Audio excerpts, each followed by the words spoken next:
கிறிஸ்துவுக்குள் பிரியமானவர்களே, இந்த உலகத்தில் நாம் ஜீவித்து கொண்டிருக்கிற இந்த நாட்களில் ஆவிக்குரிய ஓட்டத்தை குறித்து சில காரியங்களை நாம் வேத வசனத்தின் மூலமாக இந்த நாளில் பார்க்க போகிறோம்.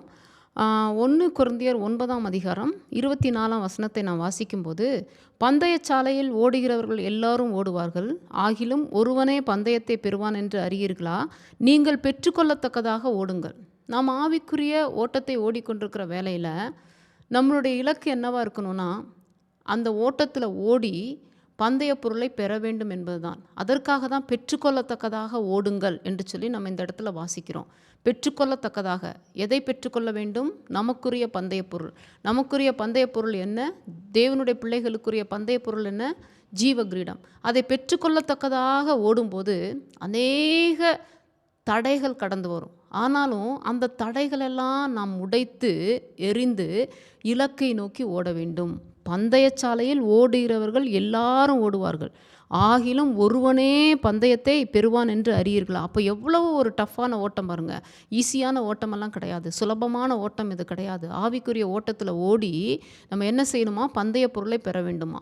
உலக பிரகாரம் எத்தனையோ காம்படிஷன் நடக்குது. ஸ்போர்ட்ஸ் காம்படிஷன்லாம் நீங்கள் பார்த்துருப்பீங்க.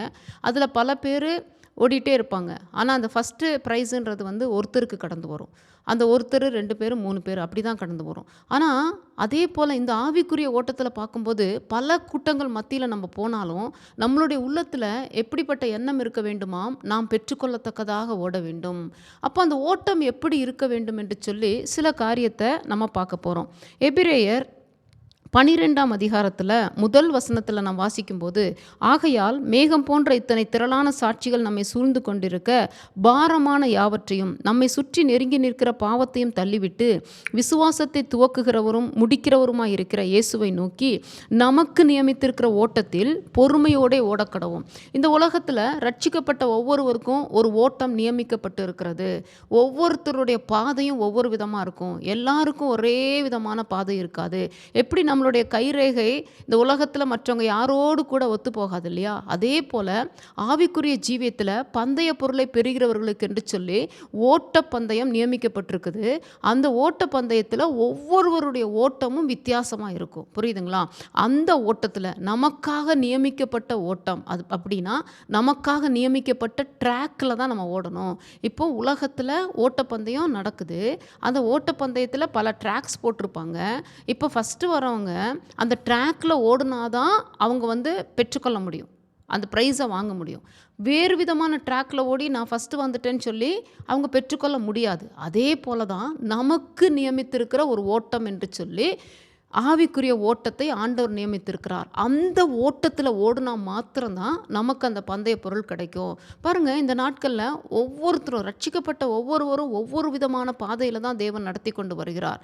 தேவ பக்தியாய் நடக்க மனதாய் இருப்பவர்கள் யாவரும் துன்பப்படுவார்கள் என்று சொல்லி வேதவசனம் இருக்குது. உபத்திரவம் இல்லாமல், துன்பம் இல்லாமல், பாடுகள் இல்லாமல் நம்ம ஓட்ட பந்தயத்தில் ஓடி ஜெயம் எடுக்க முடியாது. பவுல் சொல்கிறாரு, நல்ல போராட்டத்தை போராடினேன், விசுவாசத்தை காத்து கொண்டேன், என் ஓட்டத்தை ஓடி முடித்தேன், இது முதல் எனக்கு நீதியின் கிரீடம் வைக்கப்பட்டிருக்கிறது. புரியுதுங்களா? நம்மளுடைய பாதையில் சில போராட்டங்கள் இருக்கத்தான் செய்யும். உலகத்தில் உபத்திரம் உண்டு. திடன் கொள்ளுங்கள், நான் உலகத்தை ஜெயித்தேன் என்று சொல்லி ஆண்டவர் சொல்லி இருக்கிறார் இல்லையா?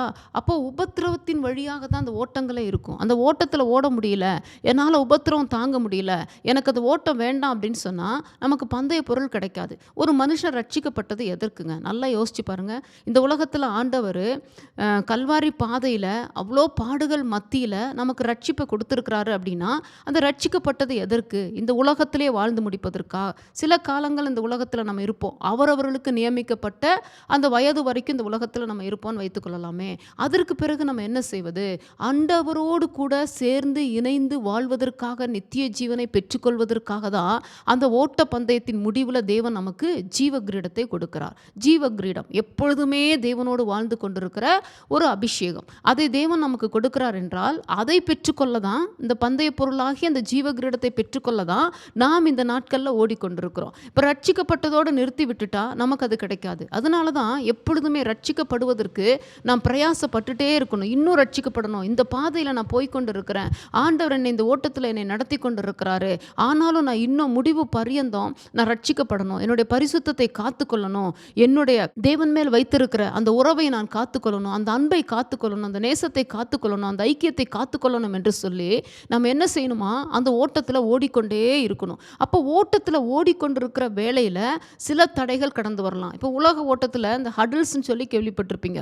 கொஞ்ச தூரம் அப்படியே சமதளத்தில் ஓடி மறுபடியும் அது மேலே தாண்டி மறுபடியும் ஓடி மறுபடியும் தாண்டி இப்படியே போய் போய் போய் போய் கடைசியில் அந்த பந்தய பொருளை பெறுவார்கள். அதே போல தான் நம்மளுடைய வாழ்க்கையிலும் அநேக ஜனங்களுக்கு ஆவிக்குரிய போராட்டத்துக்குள்ளார சில காரியங்கள் கடந்து வரும்போது அநேக ஜனங்களுக்கு முடிவில் ஆண்டவர் பந்தய பொருளை வைத்திருப்பார். கொஞ்சம் சமதளமாக இருக்கும், கொஞ்சம் மேடுகள் இருக்கும், கொஞ்சம் பள்ளம் இருக்கும், எல்லாமே கடந்து போகணும். ஒருவன் தன்னைத்தானே வெறுத்து தன்னுடைய சிலுவையை எடுத்துக்கொண்டு என்னை பின்பற்றி வரணும்னு ஆண்டவர் சொல்றாரு. ஒவ்வொருவருக்கும் ஒரு சிலுவையை தேவன் வைத்து விட்டார். அதனால தான் சிலுவையை பற்றிய உபதேசம் கெட்டு போகிறவர்களுக்கு அது பைத்தியம், ஆனால் ரட்சிக்கப்படுகிறவர்களுக்கோ அது தேவ பலனா இருக்கிறது என்று சொல்லி நம்ம பார்க்கிறோம். அந்த தேவ பலனாகிய அந்த சிலுவையை குறித்து உபதேசத்தை நாம் என்ன செய்யணுமா, கவனமாய் கேட்க வேண்டும். எல்லாருக்குமே உபத்திரவம் இல்லாம ஒருவன் பந்தய பொருளை பெறவே முடியாதுங்க. நிச்சயமா பெற முடியாது. அந்த உபத்திரவத்தின் பாதையில தான், வனாந்தரத்தின் பாதையில தான், பாடுகளின் பாதையில தான் தேவன் நம்மை பக்குவப்படுத்துவார். நமக்கு அநேக காரியங்களை அவர் சொல்லிக் கொடுப்பார். அவர் நம்மை தனிமைப்படுத்தின நேரத்தில் தான் நம்ம அவருடைய அன்பை புரிந்து கொள்ள முடியும். அப்படியாக தான் ஓட்டத்தை ஓடி முடிக்க முடியும். அப்போ இந்த இடத்துல எப்படி ஓட வேண்டும் என்று சொல்லும் போது பாருங்க, நம்மை சூழ்ந்து கொண்டிருக்கிற பாரமான யாவற்றையும், பாரங்கள் கடந்து வரதான் செய்யும். நிச்சயமா நம்மளுடைய வாழ்க்கையில பாரம் இல்லாமல் யாருமே ஜீவிக்க முடியாது. ஏன்னா தேவனுடைய அந்த வார்த்தையின்படி தேவ பக்தியாய் நடக்க மனதாக இருப்பவர்கள், ஏன் அப்படின்னா தேவ பக்தியாய் நடக்கிறவர்கள் ஒரு நாள் ஜீவ கிரீடத்தை பெற்றுக்கொள்வாங்க. அதனால அவங்களுக்கு நிச்சயமாக சில பாரங்கள் இருக்க தான் செய்யும். அப்போ அந்த பாரத்தை குறிச்சே நம்ம யோசித்து யோசித்து யோசித்து டிப்ரெஷனில் போயிட்டோன்னா பந்தய பொருளை பெற முடியாது. அதனால தான் இந்த இடத்துல சொல்கிறாங்க, பாரமான யாவற்றையும் நம்மை சுற்றி நெருங்கி நிற்கிற பாவத்தையும் தள்ளிவிட்டு. ஒரு மனுஷன் பாவத்தோடு ஓட்டத்தில் ஓடுனா பந்தய பொருளை பெற முடியாது. பாரத்தோடு ஓடுனா பந்தய பொருளை பெற முடியாது. இப்போ நம்மளே ஓடுறோம், ஃப்ரீயாக நம்ம அந்த உலகத்தில் ஓடுறதுக்கும் கையில் ஒரு 25 கிலோ அரிசி மூட்டையை தூக்கிட்டு ஓடுறதுக்கு வித்தியாசம் இருக்குது இல்லையா? அப்போ ஓட முடியாது இல்லையா? அப்போ நம்ம ஃப்ரீயாக ஓடணும், ஃப்ரீயாக விடுதலையோடு ஓடணும். நம்மளுடைய பாரங்கள் எல்லாம் அவர் சொல்கிறார்ல, கர்த்தர் மேல் உன் பாரத்தை வைத்து விடு. தேவன் மேலே உங்கள் பாரத்தை வச்சுட்டு விசுவாசத்தை துவக்குகிறவரும் விசுவாசத்தை முடிக்கிறவருமாகிய இயேசு கிறிஸ்துவை நோக்கி நமக்கு நியமித்திருக்கிற ஓட்டத்தில், நமக்காக நியமிக்கப்பட்ட ட்ராக்கில், எனக்கு இப்படிப்பட்ட பாதையில் தான் நான் இந்த ஓட்டத்தை ஓடி முடிக்க முடியும் என்று சொல்லி ஒவ்வொருவருக்கும் ஒரு ட்ராக் ஆண்டவர் வச்சிருக்கிறாரு. அந்த ட்ராக்கில் எப்படி ஓடணுமா, பொறுமையோடு ஓட வேண்டும். ஏன் எனக்கு இப்படிப்பட்ட போராட்டம், ஏன் எனக்கு இப்படிப்பட்ட வேதனை, எனக்கு மாத்திரம் ஏன் இந்த கண்ணீரின் பாதை? நம்ம கேள்வி கேட்டு ஒரு பிரயோஜனமும் இல்லை. ஆண்டவர் அந்த நேரத்தில் நமக்கு ஆறுதலை கொடுப்பார், எல்லாமே செய்வார். ஆனால் நம்ம ஓட்டத்தை நிறுத்திடக்கூடாது. இஸ்ரவேல் ஜனங்க 40 நாள் போக வேண்டிய அந்த பயணம் 40 வருஷம், இடையில அவ்வளோ புலம்பல்கள், அவ்வளோ விதமான முறுமுறுப்புகள். அதனால அவங்களுடைய ஓட்டங்கள் என்னாச்சுன்னா 40 நாளில் போக வேண்டியது 40 வருடங்கள் ஆனது. நல்லா புரிஞ்சுக்கோங்க. இன்னைக்கு ஆண்டவர் நமக்குரிய அழகான ஒரு ஓட்டத்தை கொடுத்துருக்கிறாரு. அந்த ஓட்டத்தில் நிறைய காரியங்கள் வழியாக நம்ம கடந்து போய் கொண்டிருப்போம். நமக்காக ஆண்டவர் இந்த ஜீவ கிரீடத்தை என்ன செய்வார், வச்சிருக்கிறாரு. அப்போ முறுமுறுப்பு இல்லாமல், புலம்பல் இல்லாமல் அந்த ஓட்டத்தை ஓடி முடிக்கணும். ஒரு காலகட்டம் இருக்குது. உடனே ஓட்டத்தை தொடங்கி உடனே யாருமே முடிக்க முடியாது. அதுக்கு ஆண்டவர் ஒரு குறிப்பிட்ட காலகட்டத்தை வைத்திருக்கிறார். அந்த காலகட்டத்தில் நம்ம ஓட்டத்தை ஓடி முடிக்கும் போது அது ஒரு சக்ஸஸ்ஃபுல்லாக, ஒரு வெற்றிக்குரிய ஜீவியமாக இருப்பதற்காக, ஜீவ கிரீடத்தை பெறுகிற ஓட்டமாக இருப்பதற்காக தான் ஆண்டவர் இந்த வார்த்தையை நமக்கு சொல்லுகிறார். பாருங்க, நமக்கு நியமித்திருக்கிற ஓட்டத்தில் பொறுமையோட ஓடக்கடவோம். ஆண்டவராகிய இயேசு கிறிஸ்து கூட பிதாவின் சித்தத்தை நிறைவேற்றி முடிக்க அவர் ஒரு ஓட்டத்தை ஓடி முடித்தார். அந்த வசனத்தை நீங்கள் அடுத்த வசனத்தை வாசித்து பார்த்தீங்கன்னா, எபிரேயர் 12:2, அவர் தமக்கு முன் வைத்திருந்த சந்தோஷத்தின் பொருட்டு அவமானத்தை எண்ணாமல் சிலுவையை சகித்து தேவனுடைய சிங்காசனத்தின் வலது பாரிசத்தில் வீற்றிருக்கிறார். அவர் ஓட்டப்பந்தயத்தை ஓடி முடித்து அவருக்கு கிடைத்தது தேவனுடைய சிங்காசனத்தினுடைய வலது பாரிசம். அப்போ அவர் என்ன செய்தாரு, தமக்கு முன் வைத்திருந்த சந்தோஷத்தின் பொருட்டு தேவன் நமக்கு முன்னாடி ஒரு சந்தோஷத்தை வைத்திருக்கிறாருங்க. அந்த சந்தோஷம்தான் ஜீவ கிரீடம், தேவனோடு என்றென்றைக்கும் வாழக்கூடிய ஒரு அனுபவம். அந்த அனுபவத்தை நினச்சி நினச்சி நினச்சி இந்த உலகத்தில் ஒருவேளை நம்ம ஓடுகிற பாதையில் அவமானம் இருக்கலாம், சிலுவையை சுமக்கிற அனுபவம் இருக்கலாம். அதையெல்லாம் நம்ம சகித்து, அவமானத்தை எண்ணாமல் சிலுவையை சகித்து, தேவனுடைய சிங்காசனத்தின் வலது பாரசத்தில் ஆண்டவர் வீற்றிருப்பது போல நமக்கு முன்பாக வைத்திருக்கிற ஜீவ கிரீடத்தை பெற்றுக்கொள்வதற்காக நம்ம ஓட வேண்டும். புரியுதுங்களா? சாதாரணமான காரியம் அல்ல. பிலிப்பியரில் நீங்கள் 3ஆம் அதிகாரத்தில் வாசித்து பார்க்கும்போது அதில் ஒரு வசனம் இருக்குது. அதில் என்ன சொல்கிறார்? எனக்கு இது ரொம்ப பிடித்த வசனம். 3:12 நான் அடைந்தாயிற்று அல்லது முற்றும் தேறினவனானேன் என்று எண்ணாமல் கிறிஸ்து இயேசுவினால் நான் எதற்காக பிடிக்கப்பட்டேனோ அதை நான் பிடித்து கொள்ளும்படி ஆசையாய் தொடருகிறேன். அந்த ஆசை நமக்கு வரணும். ஆண்டவர் என்னை எதற்கு பிடித்திருக்கிறார்? ஜீவ கிரீடத்தை பெற்றுக்கொண்டு அவரோடு வாழ்வதற்காக, நித்திய ஜீவனை எனக்கு கொடுப்பதற்காக ஆண்டவர் என்னை தேடி வந்து புறஜாதி மார்க்கத்தில் இருந்த என்ன, பாரம்பரிய கட்டுகளில் இருந்த என்ன அவர் ரட்சித்தார் என்று சொல்லி நமக்குள்ளார ஒரு சந்தோஷத்தை வச்சு, ஆண்டவர் என்னை எதற்காக பிடித்திருக்கிறாரோ அதற்காக அதை நோக்கி நான் ஆசையாய் தொடருகிறேன். வேதனையோடு அல்ல. இதோ இந்த ஓட்டத்தில் வேதனை இருக்கே, பாடுகள் இருக்கே, பிரச்சனைகள் இருக்கே, உபத்திரவம் இருக்கே என்று சொல்லி சலிப்போடு அல்ல, ஆசையாய் தொடருகிறார். நாம் என்றென்றும் அவரோடு வாழப்போகிறோம், என்றென்றும் அவரோடு கூட இருக்க போகிறோம் என்று சொல்லி இந்த உலகத்தை ஜெயமெடுத்து கர்த்தரோடு இருக்கக்கூடிய ஒரு நாள் எனக்கு நியமித்திருக்கிறார், அல்லது அவருடைய வருகையில் நாம் எடுத்துக்கொள்ளப்படுவோம் என்று சொல்லி அந்த ஒரு உணர்வோட, அந்த ஒரு சந்தோஷத்தோட ஆண்டவர் என்னை பிடித்திருக்கிறாரே என்று சொல்லி, எதற்காக என்னை பிடித்திருக்கிறார்? அவர் என்னை தெரிந்து கொண்ட நோக்கம் என்ன? எங்கேயோ கடந்தமே, காணியாட்சிக்கு புறம்பாக கடந்தமே, பாளையத்துக்கு புறம்பாக கடந்தமே, ஆண்டவருடைய பார்வை என் மேல பட்டதே, அவர் எதற்காக என்னை பிடித்திருக்கிறார் என்று சொல்லி அந்த நோக்கத்தை நிறைவேற்றுவதற்காக நாம் ஆசையாக தொடர வேண்டும். பாருங்க, இன்னும் அதில் வாசிச்சு பார்த்தீங்கன்னா, கிறிஸ்து இயேசுவுக்குள் தேவன் அழைத்த பரம அழைப்பின் பந்தய பொருளுக்காக இலக்கை நோக்கி தொடருகிறேன். நமக்கு ஒரு இலக்கை தேவன் வைத்து விட்டார். அந்த இலக்கை நோக்கி எப்படி தொடர வேண்டுமா? சகோதரரே, அதை பிடித்து கொண்டேன் என்று நான் எண்ணுகிறதில்லை, ஒன்று செய்கிறேன், பின்னானவைகளை மறந்து முன்னானவைகளை நாடி, மேலானவைகளை நாடி, உலகத்துக்குரியவைகளை மறந்து நித்தியத்துக்குரியவைகளை நாடி, கிறிஸ்து இயேசுவுக்குள் தேவன் அழைத்த பரம அழைப்பின் பந்தய பொருளுக்காக இலக்கை நோக்கி தொடருகிறேன். என்ன அழகா பவுல் சொல்றார் பாருங்க. அந்த ஒரு வைராக்கியம் நமக்குள்ளார இருக்குதா? இலக்கை நோக்கி நான் போகணும், இலக்கை நோக்கி போகணும். எனக்காக ஜீவ கிரீடத்தை தேவன் வைத்திருக்கிறார், எனக்காக நித்திய ஜீவனை தேவன் வைத்திருக்கிறார், அவரோடு என்றென்றும் வாழ்ந்து கொண்டிருக்கிற அனுபவத்தை தேவன் வைத்திருக்கிறார், எனக்காக ஒரு வாசஸ்தலத்தை தேவன் உருவாக்கி வைத்திருக்கிறார். அதை நான் பிடித்து கொள்ள வேண்டும், அதை நான் பற்றி கொள்ள வேண்டும். இந்த உலக சூழ்நிலையின் மத்தியில், உலக போராட்டத்தின் மத்தியில், என்னுடைய ஓட்டத்தில் நான் பாதியிலேயே அதை இழந்துவிடக் கூடாது என்று சொல்லி ஒரு வைராக்கியமாக நாம் எப்படி ஓட வேண்டுமாம்? இலக்கை நோக்கி ஓட வேண்டும். புரியுதுங்களா? அந்த 1 கொரிந்தியரில் நம்ம வாசித்தோம் இல்லையா? 9ஆம் அதிகாரத்தில் வாசிக்கும் போது 26ஆம் வசனத்தில் நம்ம வாசிக்கும் போது, ஆதலால் நான் நிச்சயம் இல்லாதவனாக ஓடேன், ஆகாயத்தை அடிக்கிறவனாக சிலம்பம் பண்ணேன் என்று சொல்லி இருக்குது. நிச்சயம் இல்லாதவனாக ஓடேன் அப்படின்னா நிச்சயத்தோடு ஓட வேண்டும். எனக்கு இது கிடைக்கும், இன்னைக்கு நான் இந்த ஓட்டத்தை நான் ஓடிக்கொண்டே இருக்கிறேன், ஒரு காலம் கடந்து வரும், என் ஓட்டத்தை முடிக்கிற வேலையில் தேவன் எனக்காக வைத்திருக்கிற பந்தய பொருளை நான் பெற்றுக்கொள்ள வேண்டும் என்று சொல்லி அந்த நிச்சயத்தோடு ஓட வேண்டுமாம். அடுத்து அவர்கள் எப்படி இருப்பாங்களா? எல்லாவற்றிலும் இச்சையடக்கமாக இருப்பார்கள். புரியுதுங்களா?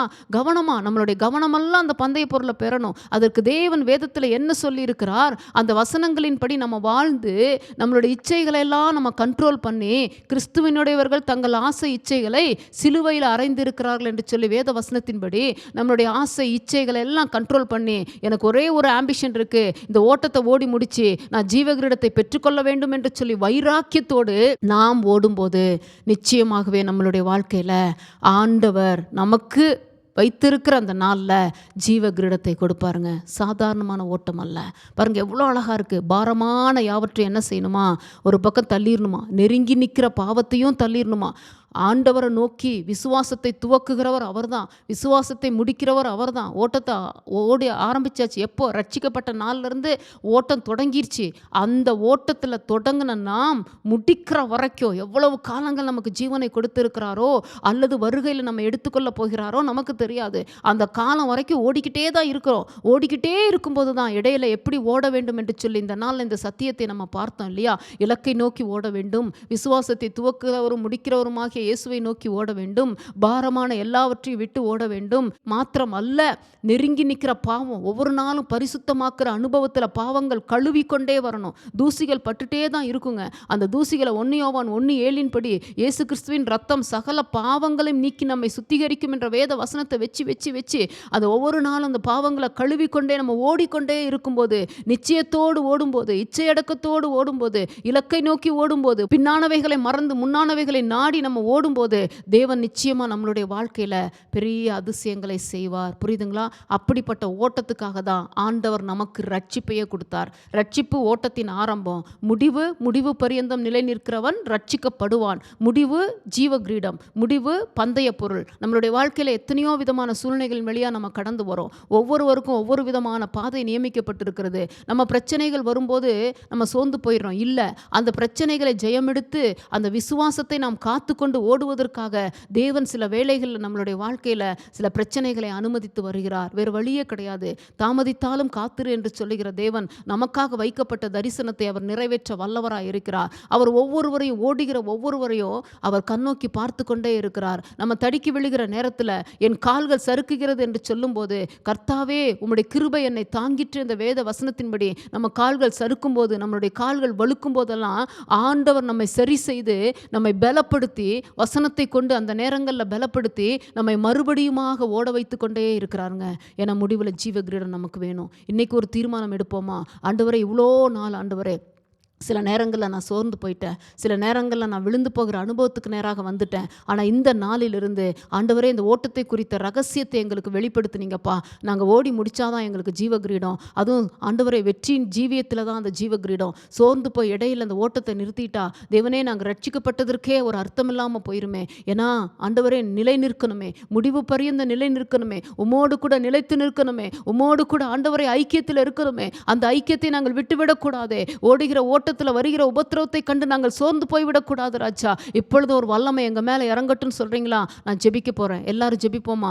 எங்களை கிருபையாய் நேசிக்கிற எங்கள் அன்பின் பரலோக தகப்பனே, அப்பா, எங்களுக்கு நியமித்திருக்கிற ஓட்டத்தில் தேவனே நாங்கள் பொறுமையோடு ஓட, ஆண்டவரே இலக்கை நோக்கி ஓட, இச்சை அடக்கத்தோடு ஓட, நிச்சயத்தோடு ஓட, ஆண்டவரே நன்றி தகப்பனே. பின்னானவைகளை மறந்து முன்னானவைகளை ஆண்டவரே நாடி ஓட, ஆண்டவரே அதன் மத்தியில் பந்தய பொருளாகி அந்த ஜீவ கிரீடத்தை பெற்றுக்கொள்ளத்தக்கதாக ஓட, அந்த அபிஷேகத்தை இப்போ எங்கள் எல்லார் மேலே ஊற்றும்படியாக நாங்கள் செபிக்கிறோம் அப்பா. இந்த செய்தியை கேட்டுக்கொண்டிருக்கிற ஒவ்வொருவருக்குள்ளார ஆண்டவரே நன்றி. அந்த அபிஷேகம் இறங்கட்டும். எனக்கும் தேவன் ஒரு ஜீவ கிரீடத்தை வைத்திருக்கிறார், அதை நான் பெற்றுக்கொள்ள வேண்டும், அவரோடு நான் என்றென்றும் வாழ வேண்டும் என்று சொல்லி அந்த ஒரு அபிஷேகத்தை பிள்ளைகள் மேலே ஒரு தாகமாக இப்பொழுது ஊற்றும்படியாக நாங்கள் செபிக்கிறோம் ஆண்டவரே. ஒரு வல்லமை இறங்கட்டும் அப்பா, ஒரு அக்கினி இறங்கட்டும் ஆண்டவரே. எவ்வளவு நாட்கள் அப்பா முடக்கப்பட்ட சூழ்நிலைகள், எவ்வளவு நாட்கள் ஆண்டவரே ஓட்ட பந்தயத்தின் பாதையில் ஆண்டவரே இருக்கிற உபத்திரவங்களை கண்டு சோர்ந்து போகிற அனுபவம் இல்லப்பா. அந்த உபத்திரவத்தின் முடிவில் ஒரு மகிமை நீர் வைத்திருக்கிறீர் ஐயா.